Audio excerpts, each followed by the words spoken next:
क्या होगा former chief minister KCR और उनकी पार्टी बीआरएस का पॉलिटिकल फ्यूचर? ये सवाल तेलंगाना के सियासी हलकों में तेजी से गश्त कर रहा है। दिसंबर 2023 के असेंबली इलेक्शन में केसीआर की शिकस्त के बाद से ही उनके फ्यूचर पर सवालात उठने लगे। असेंबली इलेक्शन में बीआरएस को शिकस्त जरूर हुई थी, लेकिन उसका परफॉर्मेंस बहुत खराब नहीं था। पार्टी को 39 असेंबली सीटों पर कामयाबी मिली। कांग्रेस ने 64 सीटें जीती थी।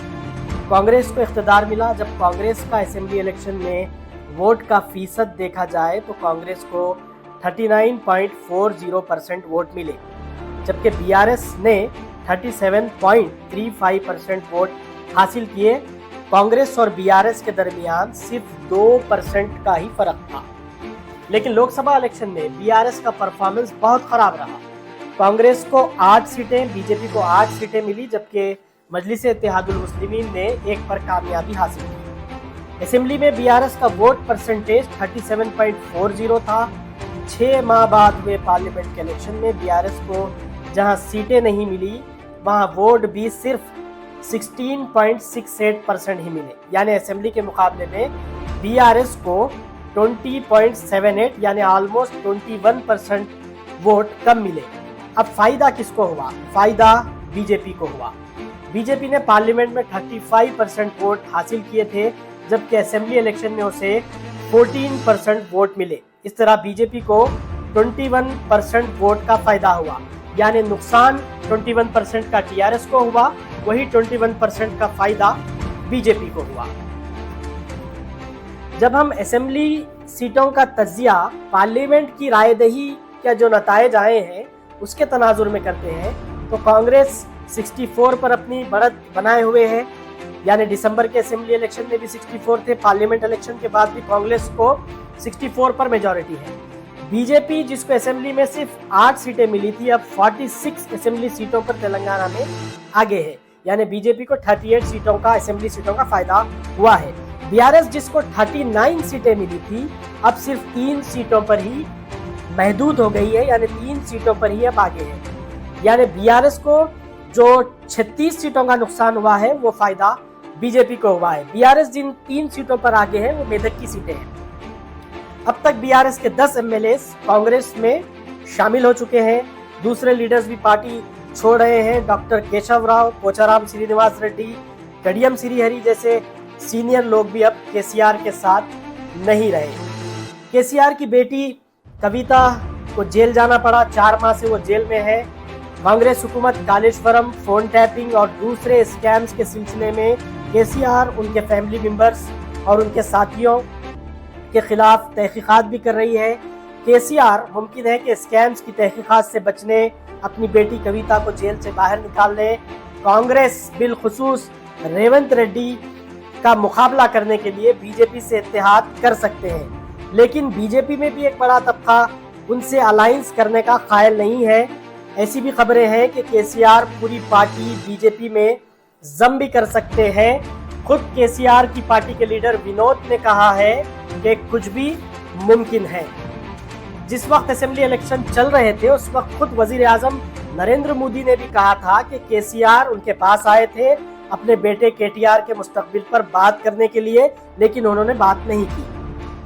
कि हैदराबाद के चुनाव के बाद ये भी तारीख चेक कर ले मीडिया वाले, वो दिल्ली मुझे मिलने आए, बहुत बढ़िया मुझे शाल उड़ाई, बहुत मुझे आदर किया और इतना प्यार दिखाया, ये केसीआर के कैरेक्टर में ही नहीं है।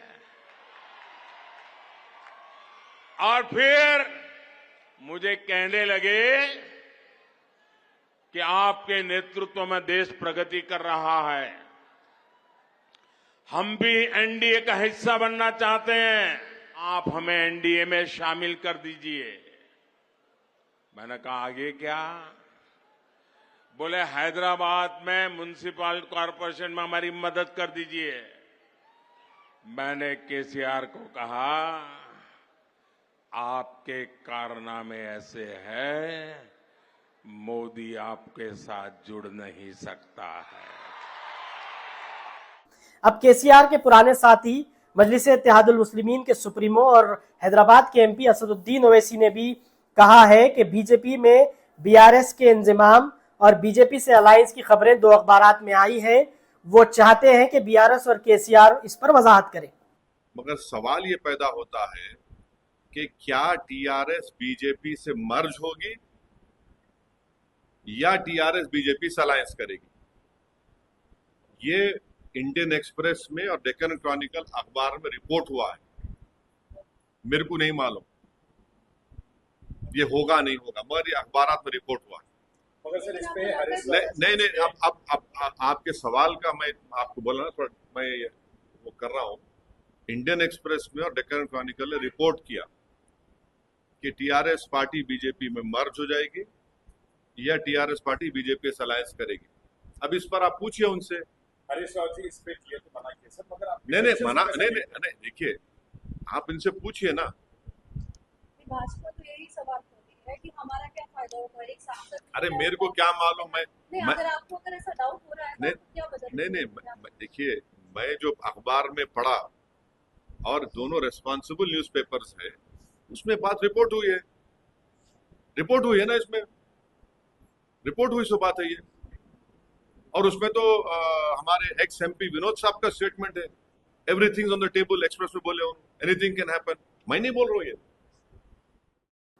लोग ये कह रहे हैं कि हरीश राव ने इन खबरों की तरदीद की, लेकिन सियासी हलकों में ये कहा जा रहा है कि हरीश राव भी हालात को देखते हुए कुछ भी फैसला कर सकते हैं। बीजेपी भी उन्हें कई ऑफर्स दे चुकी है। बंडी संजय हरीश राव से राब्ते में है। बंडी संजय ने कई मर्तबा हरीश राव की तारीफ भी की है। आज भी अखबारात में आया है कि बंडी संजय ने हरीश राव को एक अवामी लीडर करार दिया है। हरीश राव के करीबी साथी पटन चीरू के रुकने असेंबली भी कांग्रेस में चंद दिन पहले शामिल हुए।